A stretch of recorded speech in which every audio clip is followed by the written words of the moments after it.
On her 19th birthday, Omega Nora expects to be claimed by her fated mate, the future Alpha Caleb. Instead, at the sacred moon ceremony, he publicly rejects her. Before the entire Moonstone pack, he declares her weak and unsuitable, shattering their bond and choosing her cruel, ambitious sister, Victoria. Utterly broken, Nora's life is over, but her collapse is witnessed by a silent, terrifying observer. The legendary Lycan King Dominic is present. He's enraged by the insult to the goddess and intrigued by the scent of the rejected Omega. The air in the grand clearing crackled with energy that was half magic, half anticipation. It smelled of ancient pine, damp earth, and the metallic tang of shifting wolves. Nora, an Omega of the Moonstone pack, stood near the back, as was her place. Her hands were clammy, twisting the rough fabric of her simple linen dress. Tonight was the moon ceremony. Tonight was her 19th birthday. Tonight, her life would finally begin. For years, the bond had been a quiet hum beneath her skin, a silver thread connecting her to him. Caleb, the future Alpha. Their fated mating was the pack's worst-kept secret, a source of whispered envy, and for Nora, a fragile, desperate hope. It was the one thing that made being an Omega, the pack's lowest-ranking member, bearable. Her gaze drifted to the front of the clearing, where her older sister, Victoria, stood among the elite. Victoria was beautiful, her dark hair gleaming in the moonlight, her laughter loud and confident. She'd always overshadowed Nora, always been the popular one, the one their parents praised. Nora felt the familiar, dull ache of inadequacy, but she pushed it down. Tonight, popularity didn't matter. Rank didn't matter. Only the moon goddess and the fate she had decreed. The pack Alpha, Caleb's father, raised his hands. A hush fell over the hundreds of wolves assembled. Tonight, his deep voice boomed, we honor the moon goddess. We honor the bond she gifts us. We secure the future of the Moonstone pack. A howl rose from the crowd. Nora shivered, the sound vibrating deep in her bones. The moon climbed higher, a perfect, luminous circle of power, casting the clearing in ethereal silver and black. Nora's breath hitched. She could feel it now, the pull. The bond was flaring, becoming a tangible rope in her gut, tugging her forward. He was close. Caleb was feeling it too. He stepped into the center of the clearing. Caleb was everything an Alpha should be. Tall, broad-shouldered, with an air of command that made others bow instinctively. His eyes scanned the crowd, sweeping past the front ranks, over his fawning admirers, and finally landing directly on her. He stared, his expression unreadable, his eyes dark in the moonlight. The clearing felt silent, shrinking until it was just the two of them. The pull in her stomach became an undeniable yank. Then his voice, booming with the dominance of his alpha blood, cut through the night. Nora. He had called her. He had called her name. A dizzying wave of relief and joy washed over her. The whispers around her confirmed it. It was real. This was it. Come, Caleb commanded. Her legs, shaking, obeyed. She pushed past the other Omegas, her head held high for the first time in her life. She walked toward her destiny, her fated mate, her future. She was so focused on his face that she almost missed the look in his eyes. It wasn't the warmth of a destined lover. It was cold, sharp, and full of contempt she had never seen before. But she was already moving, already committed. The entire pack's attention fixed on her as she stepped into the center of the clearing. Nora stood frozen, a sacrifice offered to an angry god. The silence was absolute. Even the night insects had ceased their chirping. She could feel hundreds of eyes on her, but the only ones she could see were Caleb's. They were as cold and hard as chips of obsidian. The love she thought she'd seen in them for years was a phantom, a story she had told herself. This was the truth. This was the real Caleb. Caleb, she whispered, the sound stolen by the heavy night air. Her bond was a live wire, screaming, "Mate, mate, mate," while her instincts screamed danger. He didn't answer. He simply watched her, his expression a mask of bored calculation. From the corner of her eye, Nora was vaguely aware of the guests of honor on the raised granite platform. The pack alpha sat beside an empty seat with the other visiting dignitaries. It was said a representative of the Lycan king himself was present, a formality for the ceremony of a prominent pack. Nora's humiliation was not just private, it was political. Caleb let the silence stretch, wringing every drop of power from it. He let her tremble, let the pack's whispers start to rise. "An Omega," someone hissed. "He can't be serious," another murmured. Caleb raised a hand, and the whispers died instantly. He looked at her, but he spoke to the pack, his voice a polished, confident baritone. "We gather under the goddess's eye to secure the future of our pack. A future that must be powerful. A future that must be pure. A future that cannot be built on a mistake of fate." Mistake. The word hit Nora like a physical slap. The joy and relief that had carried her to the center of the clearing curdled into cold, sickening dread. "For years," Caleb continued, pacing slowly around her, "we have assumed the goddess's will."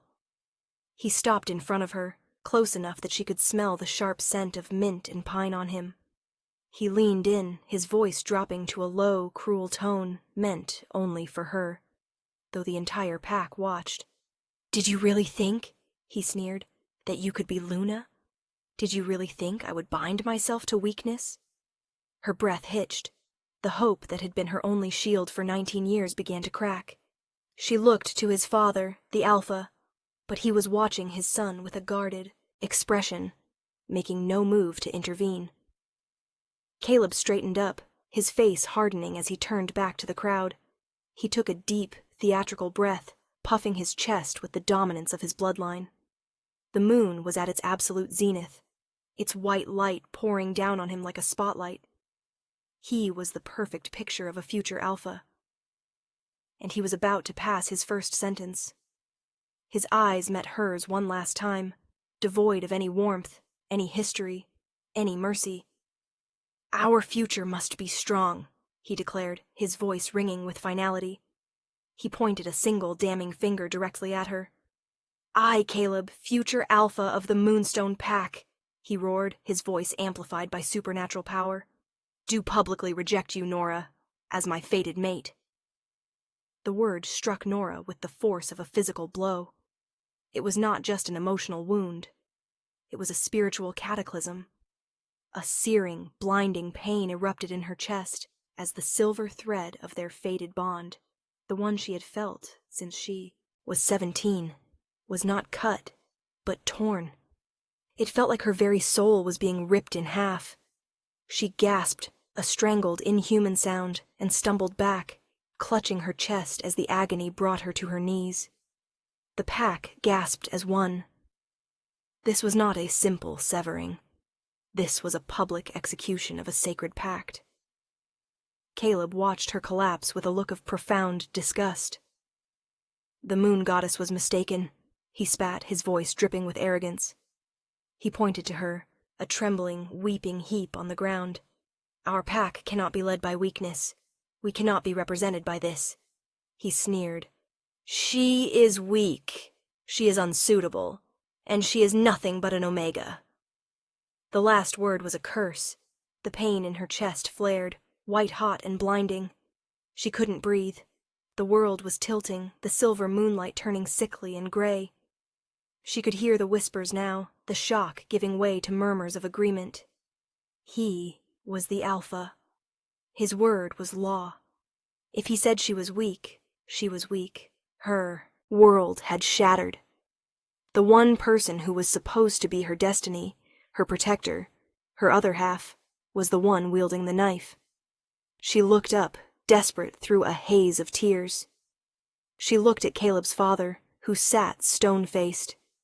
She looked at the pack members she had known her whole life, who now looked away, their faces a mixture of pity and contempt.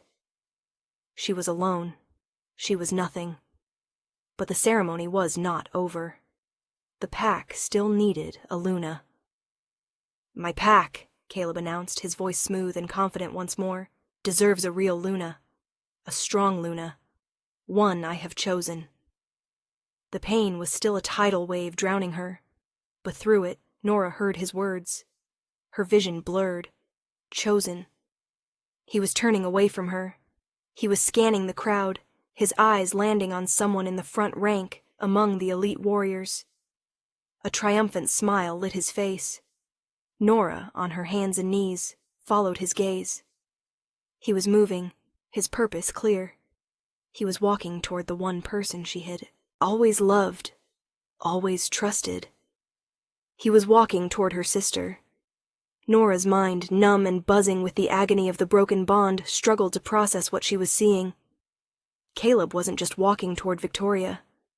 He was walking for her. Victoria, her beautiful, popular, perfect older sister, stepped forward from the crowd.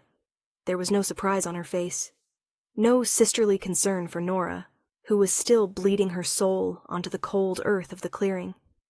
Instead, a slow, triumphant smile spread across Victoria's face. It was a look of pure, calculated victory. This was not a surprise. This was a coronation. Caleb reached her and without a word grabbed Victoria by the waist. He pulled her into a deep, passionate, and possessive kiss. Right in front of Nora. Right in front of the entire pack. It was a declaration. A branding. The pack's stunned silence turned into a new, confused murmur. Caleb broke the kiss, but he kept Victoria plastered against his side. He lifted her, hand, his eyes blazing with pride. "This is your future, Luna," he roared. "Victoria, my chosen mate." For a moment the pack hesitated. To reject a fated mate was a profound insult to the goddess, but to defy a future alpha was pack suicide. Slowly, a few scattered claps began, then a few more. Within moments, the clearing was filled with a ragged, uncertain, but growing cheer. They were choosing their alpha. They were choosing power over fate. They were choosing Victoria over Nora. The sound of their applause was a second assault. Nora, forgotten on the ground, felt the last of her strength leave her. She looked up, her vision tunneling, her breath coming in shallow, painful rasps. Through the haze of her tears, she saw her sister. Victoria was looking right at her over Caleb's shoulder as he nuzzled her neck and accepted the pack's adulation. Victoria's eyes met hers. She didn't look away. She held her sister's broken gaze and she smirked. It was a small, vicious, knowing expression that said, "You never had a chance. He was always mine." The dual betrayal, her mate, her sister, was a final killing blow. The agony in her chest, the public humiliation, and the crushing weight of that single, triumphant smirk was more than her spirit could bear. The world went black at the edges. Her body, no longer able to support even her grief, gave out. Nora collapsed unconscious onto the damp earth. The last sound she registered was the pack cheering for Caleb and Victoria. But as her consciousness faded, a new sound cut through the celebration. It was not a cheer. It was a low, resonant growl that vibrated in her very bones. It was a sound of ancient, cold, and absolute fury. The cheering for the new alpha pair died instantly, frozen in the pack's throats. The air, which moments before had been filled with celebration, suddenly became heavy, cold, and electric with dread. That growl had not come from a moonstone wolf. It was too deep, too old, too saturated with a power that choked the breath from their lungs. Alpha Marcus, Caleb's father, had been rising to congratulate his son. He froze. The growl echoed again, this time seeming to come from everywhere at once. The pressure in the clearing dropped. The silver moonlight seemed to dim as if a great cloud had passed over the moon. A terrifying ancient power rolled over the assembly like a physical wave, pressing down on every wolf. It was pure, unadulterated dominance. Omegas and betas were forced to their knees. Warriors and even Caleb himself bowed their heads, their wolves whining in submission. Alpha Marcus was forced to bend his knee, a profound act of submission on his own territory. This was not pack authority. This was the authority of the world. Every eye, wide with terror, turned to the raised granite platform reserved for the guests of honor. A figure was emerging from the deep shadows, stepping into the dying moonlight. He had been a silent observer, a formality. He was interfering now. It was King Dominic, the legendary ruthless Lycan king, the ruler of all packs, the alpha of alphas, the last of the ancient bloodline. He was a myth of terror told to disobedient pups. And he was here. He was tall, dressed in dark, severe leathers that made no sound, and he moved with a fluid grace that was more predator than man. His power radiated from him in visible, suffocating waves, but it was his eyes that held the pack captive. They were not the blue, brown, or even yellow of a normal werewolf. They were burning with an unnatural molten gold light, and they were not looking at Caleb, the new alpha. They were not looking at Victoria, the new Luna. They were not looking at Alpha Marcus. His gaze, blazing with terrifying cold fury, was fixed on the small, broken form of the rejected Omega, lying unconscious in the dirt. The king was enraged. The pack could smell it. It was not the hot, quick anger of a pack dispute. It was the cold, patient, absolute wrath of an ancient force. He took one slow, deliberate step off the platform and onto the sacred ground of the clearing. He began to walk, his eyes never leaving Nora. The king was moving. King Dominic stood over her, a mountain of shadow and power. The pack was so quiet he could hear the frantic pounding of their hearts. They were terrified, as they should be. He had come to the Moonstone Pack to observe. Their alpha, Marcus, had been petitioning him for greater territory, and Dominic had come to judge his worthiness. And this was what he found. A circus, a sacrilege. His golden eyes were fixed on Nora. He could smell the spiritual rot of her broken bond, a scent like ozone and ash, a perfume of profound agony. This was a direct, public, and arrogant insult to the moon goddess. A fated bond was her most sacred gift. To reject it was spitting in her face. "Your Majesty," Caleb stammered, his alpha tone cracking under the pressure of the king's dominance. "This is a simple pack matter. She was unsuitable. She is just an Omega." The king's head snapped toward him. He didn't move. He didn't speak. He simply looked at Caleb. The air temperature in the clearing dropped by 20 degrees. Caleb choked on his next word, the air freezing in his lungs. The king's aura flared, a suffocating blanket of pure dominance that forced Caleb to his knees. Just an Omega. The words echoed in the king's mind. He had ruled for centuries. He had seen alphas rise and fall. He knew power when he saw it, and he knew arrogance. But as he looked back at the girl, he smelled something else beneath the agony. It was faint, buried deep, but it was there, a scent of winter pine, ancient stone, and a spark of dormant fiery magic. It was a scent that had no business being in a weak Omega. It was a scent that called to him. His rage, which had been a cold, calculated thing, now had a new, personal edge. These fools hadn't just insulted the goddess. They had broken something precious. He ignored Caleb's pathetic wheezing. He ignored Victoria, who was hiding behind her new mate, her pretty face a mask of terror. He ignored Alpha Marcus, who was trembling on his platform. His entire world narrowed to the girl on the ground. In a move that sent a tidal wave of shock through the pack, King Dominic, the ruthless Lycan king, knelt in the dirt. He knelt before the rejected Omega. He reached out a single black-gloved hand, his movement slow, deliberate.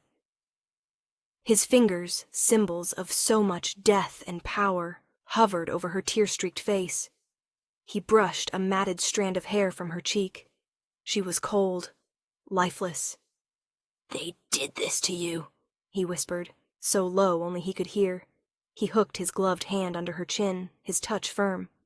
"Look at me." The command was not a request. It was an ancient law imbued with a power that bypassed her broken consciousness and spoke directly to her soul. Nora's eyelids fluttered. She was trapped in a black, agonizing void.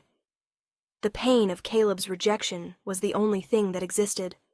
But this voice, it was a new sun burning through the darkness.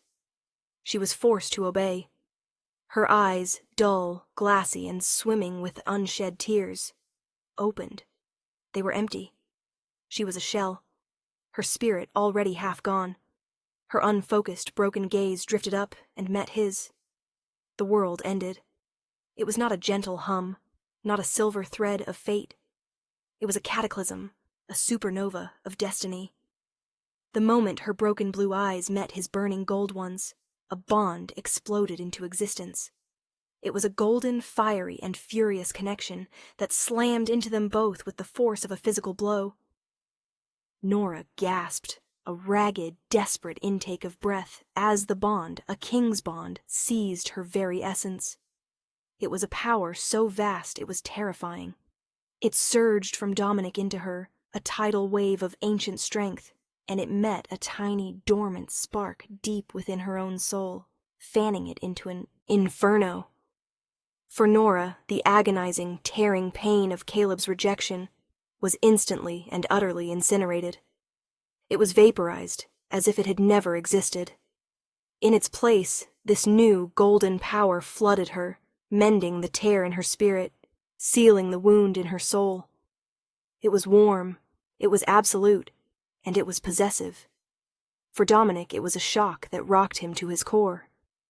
He, who had lived for 1,000 years, who had long assumed his fated mate was dust, had found her here, now.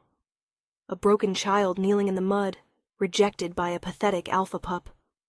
The scent he'd detected, pine and stone and magic, it was her. It was his. His rage, already a mountain, became a volcano. This was not just an insult to the goddess. This was not just the breaking of a pack Omega. This was a direct, personal, and unforgivable assault on his queen. Nora's eyes, which had been empty, suddenly focused. She was no longer looking at a terrifying stranger. She was no longer looking at a king. She was looking at the other half of her own soul. The pain was gone. The confusion was gone. There was only him. Dominic's face, which had been a mask of cold fury, twisted into something far more dangerous. He rose to his feet, a low growl rumbling in his chest, his golden eyes burning with a new, terrifying purpose. He had not just found an injustice, he had found his mate. The power radiating from the king and the Omega was a tangible thing, a crackling golden aura that shimmered in the moonlight, pushing back against the cold. Nora was still on her knees, but she was no longer a heap. Her back was straight, her head high. Her eyes, now clear and sharp, were locked on Dominic. Caleb, who had managed to get to his feet, stared in disbelief. The scent of his broken bond with Nora was gone, replaced by an overwhelming, possessive, and ancient scent that was coming from her. From the king. "What? What did you do?" Caleb stammered, his voice weak. She was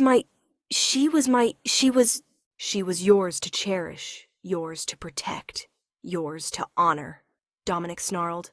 His head snapped to Caleb, and this time there was no cold calculation in his eyes. There was only the white-hot promise of death. He took one slow step toward Caleb and Victoria. They stumbled back, tripping over each other. Victoria, who had been smirking just moments before, was now as white as the moon above, her eyes wide with terror. "You!" Dominic hissed, his voice a low, deadly vibration. He pointed a single black-gloved finger at Caleb, You have rejected your destiny. You have defiled a sacred bond. You have cast aside the one chosen for you by the moon goddess. He paused, a cruel, cold smile touching his lips. He let his gaze slide to Victoria, who whimpered and tried to hide behind Caleb. You cast her aside for this. For ambition. For a worthless, hollow-hearted... He cut himself off, his fury too great for simple insults. He turned back to Caleb, his eyes blazing. And in your arrogance, in your blindness, you have delivered her to me. The last two words were a shockwave. Dominic stalked back to Nora. He didn't offer his hand. He gripped her arm, his touch firm and possessive, and pulled her to her feet. He hauled her against his side, tucking her small frame against his. A clear, unmistakable gesture of ownership. She stumbled, her legs still weak, but he held her up, his arm a band of steel around her waist. Caleb stared, his mind finally comprehending the sheer scale of his mistake. No, he whispered, you can't. She's an Omega. She's nothing. Dominic actually laughed, a short, harsh, and terrifying sound. He looked down at Nora, his golden eyes momentarily softening as he took in her shocked but steady gaze. He turned his head, looking directly at the horrified pack. "Witness!" he commanded. "Witness what happens to a gift of the goddess when it is given to one who is worthy." "No!" Caleb screamed, a desperate broken sound. He lunged forward, driven by a sudden, agonizing wave of jealousy he couldn't understand. "She's mine." He didn't make it 2 steps. King Dominic didn't even look at him. He simply flared his aura, and an invisible wall of power slammed into Caleb, throwing him backward as if he'd been hit by a tree. He crashed to the ground, skidding in the dirt, the air knocked from his lungs. "She," Dominic snarled, his eyes flashing, "is everything." He turned his full attention back to Nora. She was trembling, not from fear, but from the raw, volcanic power of the king's bond singing in her veins. It was a roaring lion, where Caleb's bond had been a dying bird. Dominic lifted his free hand, his bare fingers tracing the line of her jaw, his gaze possessive. "They will never hurt you again," he vowed, his voice a low promise that was more binding than any oath. She believed him. He tilted her head, exposing the pale, vulnerable skin of her neck, right where a faded mark should have been. She drew a sharp, sudden breath, her eyes locking with his. There was no question in his gaze, no hesitation. There was only certainty. This was not a choice. This was destiny. "You are mine," he growled. He lowered his head. He didn't just nip. He didn't just mark. He claimed. His fangs, longer and sharper than any normal wolf's, extended. He sank his teeth deep into the claiming spot, branding her, binding her body and soul to him for eternity. The moment his fangs pierced her skin, the king's bond detonated. It was not pain. It was a blinding, healing, ecstatic fire. The last spiritual shards of Caleb's broken bond were instantly incinerated. Nora screamed, a sound of pure, unadulterated power. Her bones felt as if they were being reforged, her blood turning to liquid gold. The ancient strength of the Lycan lineage flooded her, not as a gift, but as an awakening. It unlocked a power that had been dormant in her own bloodline for generations. A visible wave of golden energy erupted from her, a shockwave of pure magic that blasted outward, forcing the entire pack to shield their eyes. Dominic lifted his head. His lips were stained with her blood. He licked the wound clean, his tongue sealing the mark, and it healed instantly, leaving behind a new, intricate, and glowing golden mark. The mark of a queen. Nora's eyes, which had been filling with tears, flew open. The terrified pale blue of the Omega was gone. They were now a bright, sharp, and startling shade of sapphire, ringed with the same unnatural burning gold as his. She was no longer Nora, the rejected. She was Nora, the claimed. The clearing was silent, save for Caleb's ragged, choked sobs. He was kneeling, staring at the golden mark on Nora's neck, his face a mask of profound, soul-shattering regret. His bond was truly gone, and the void it left was a black hole of agony that he would never recover from. Nora stood tall, her hand resting on the king's chest. The world was new. The colors were sharper, the smells overwhelming. She could smell the sour, acidic fear coming from Victoria. She could smell the acrid, sickening self-loathing pouring from Caleb. And beneath it all, she could smell him. Dominic, her mate. He smelled of pine, of ozone, of ancient stone, an absolute, unshakable power. The new golden energy hummed in her veins, a comforting, heavy weight. King Dominic kept her tucked against his side, his arm a possessive shield. He surveyed the stunned, prostrate pack. His gaze was glacial. The Moonstone Pack, he stated, his voice flat and void of all emotion, is in disgrace. You have insulted your goddess. You have permitted the desecration of a sacred bond. You have wronged your queen. The word queen struck the pack like a physical blow. A new, desperate wave of prostration rippled through the crowd. Alpha Marcus, his face pressed into the dirt, pleaded, "Your Majesty, Queen Nora, forgive us. We did not know. It was my son." "It was," Dominic agreed, his voice deadly. He looked at Caleb. "A mistake he will have a lifetime to regret." Victoria, her mind finally snapping, let out a hysterical laugh. No, it's a trick. I'm the Luna. He chose me. She's an Omega. She's nothing." "Be silent," Nora said. Her voice was quiet. It was not a shout. It was not a plea. But it was laced with the new golden power of her bond, and it carried the authority of the king. Victoria's hysterical shrieks cut off instantly as if her throat had been squeezed shut. The entire pack flinched. Nora, the Omega, had just commanded silence, and she had received it. Dominic looked down at her, a flicker of dark pride in his golden eyes.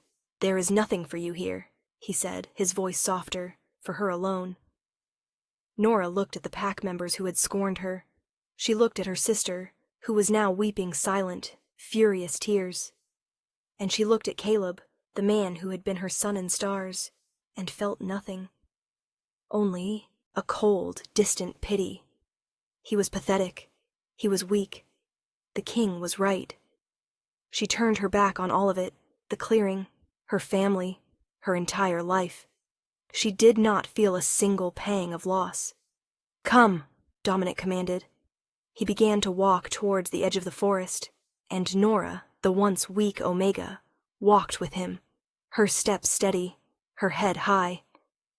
As they moved, silent, black-clad Lycan warriors, the king's royal guard, materialized from the shadows, their golden eyes identical to his.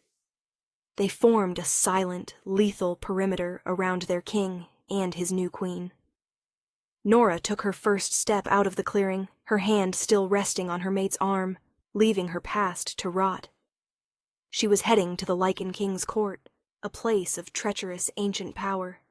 She was terrified, but as she felt the steady, possessive thrum of the king's bond, she was, for the first time in her life, not weak. 3 months later, the decree went out like a thunderclap. It was not a request. It was a royal summons carried by the king's own imperial guard, their black and gold armor a terrifying sight. The news spread through the Lycan court like wildfire. The king, in his cold wisdom, was not murdering his new mate in the shadows. He was putting her, and her accusers, on public trial. An anonymous letter had arrived, claiming Nora was a spy, that her rejection was staged, that she still plotted with Caleb. It was Victoria's final, desperate move, a masterpiece of paranoia. But the king had built a trap. He had surveillance. He had witnesses.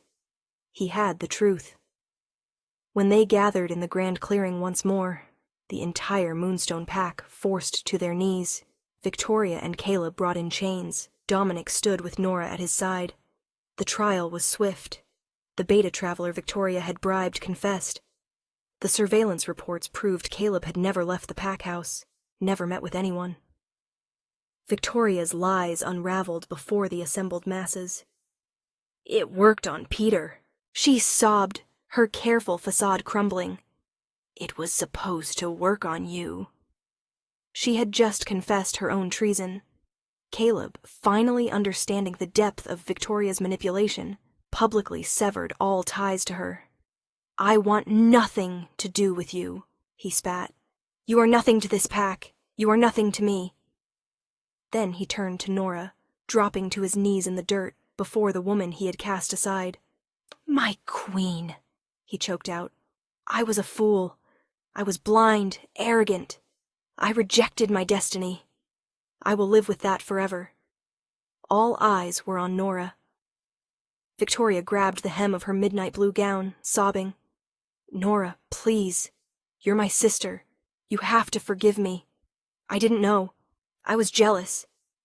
The entire Moonstone pack watched, witnessing the final, absolute reversal of power. Nora looked down at her sister. She felt the cold wind of the clearing, the same wind that had chilled her on the night of her rejection. She remembered the physical, soul-splitting pain. Then she looked at Dominic. He was watching her, his golden eyes intense, his expression unreadable. He was not interfering. This was her justice to pass. Slowly, deliberately, Nora reached down. Victoria's eyes lit with wild, desperate hope, but Nora didn't take her hand. She simply unhooked Victoria's fingers from the velvet one by one and took a single step back, breaking the contact. No, Nora said. Her voice was not loud. It was not angry. It was quiet, cold, and final, carrying the ancient authority of the Lycan lineage. You are not my sister, she said, her voice clear in the silence. You are a lesson. She turned from Victoria's crumpled form. She looked at Caleb, still kneeling, his head bowed in shame. He was a ghost, a living monument to his own arrogance. He would be alpha of this disgraced pack, forever bound to his mistake, forever living in the void he had created. That was a sentence more profound than any she could pass. She had faced her tormentors. She had seen their lies exposed. She had watched them break each other. And she was finally free. Nora turned her back on her sister's broken sobs and her former mate's hollow regret. She turned her back on the Moonstone pack and the small, sad life she had once been forced to live. She walked across the clearing, her steps steady, her head held high. She stopped in front of Dominic, the King of Kings, her mate. He held out his hand. She took it, their fingers laced together, and the power of their bond flared to life, a visible golden aura that shimmered around them both, a silent promise of a new future. He looked down at her, and his harsh, kingly features softened into a look of fierce, possessive, and absolute pride. My queen, he murmured, loud enough for all to hear. He pulled her to his side, and together they turned to face the stunned, silent clearing. Nora, the rejected Omega, was gone. In her place stood Nora, the Lycan queen, her spirit forged in betrayal, her power awakened by destiny and her future secured at the side of her king.